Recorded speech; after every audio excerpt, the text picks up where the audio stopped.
Welcome to CATEX TV. My name is Frank Fortunato. Today is Tuesday, May 2nd, 2017. If you want to follow us on Twitter, please go to CATEX TV.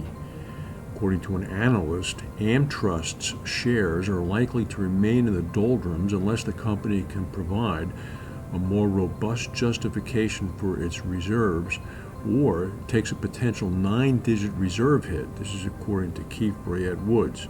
Meyer Shields, the analyst, expressed discomfort with the carrier's stated reserves. He said, "We're very uncomfortable with AmTrust reserves, and absent a detailed justification, we think the only path toward restoring investor confidence is a meaningful, i.e. hundreds of millions of dollars reserve charge, and a commitment to much improved disclosure." We also recommended a large board of directors, a reconstituted audit committee, and an enhanced investor-facing senior management team. All pretty tough recommendations from an analyst who follows them. AmTrust has come under increased scrutiny since it informed investors of its intentions to restate financial results between 2014 and the first 9 months of 2016. The announcement delayed the publication of the carrier's results. AmTrust has a syndicate at Lloyd's that has been put into runoff. It's a U.S.-based company. In public, the discussions between Britain and the European Union over the Brexit discussions all seem to be cordial and constructive. However, reports are now surfacing, one from Associated Press, that behind the scenes discussions are indeed turning nasty. British Prime Minister Theresa May acknowledged today that Brexit won't be easy after EU officials accused Britain of underestimating the complexity of the task ahead. Taking aim at Britain, European Parliament Brexit coordinator Guy Verhofstadt tweeted, "The clock is ticking. It's time to get real."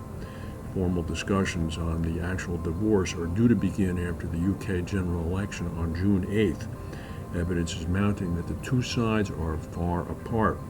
Last week, May met European Commission President Jean-Claude Juncker for a working dinner that both sides described as constructive. However, a German newspaper later quoted Juncker as saying he left the meeting, quote, 10 times more skeptical than I was before.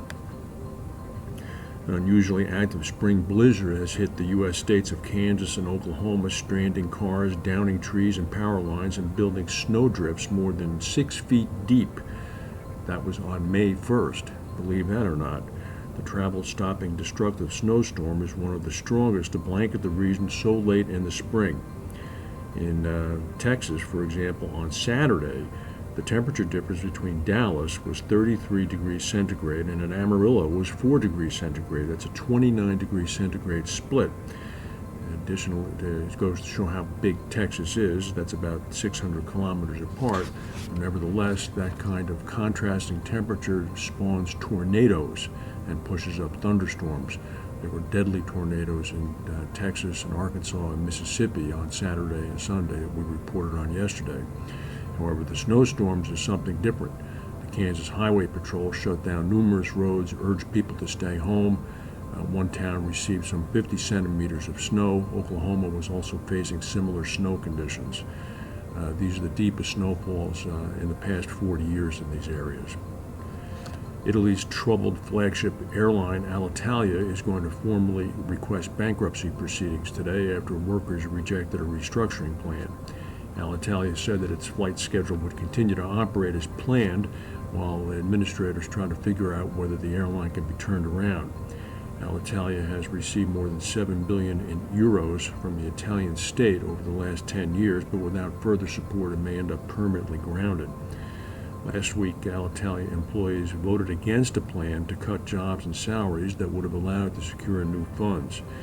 While the last laugh may be against them, Alitalia said in a statement that Italian shareholders in Etihad, the Abu Dhabi airline that owns 49% of the airline, had been committed to recapitalize and refinance the plan with 2 billion euros, but that without the approval of the workers, it would not go ahead.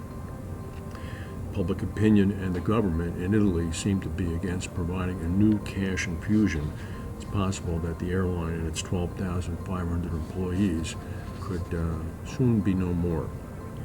The Australian government announced that it is finally going to build the second international airport in Sydney. The $3.8 billion airport will be located about 31 miles west of the city center in an area called Badgerys Creek.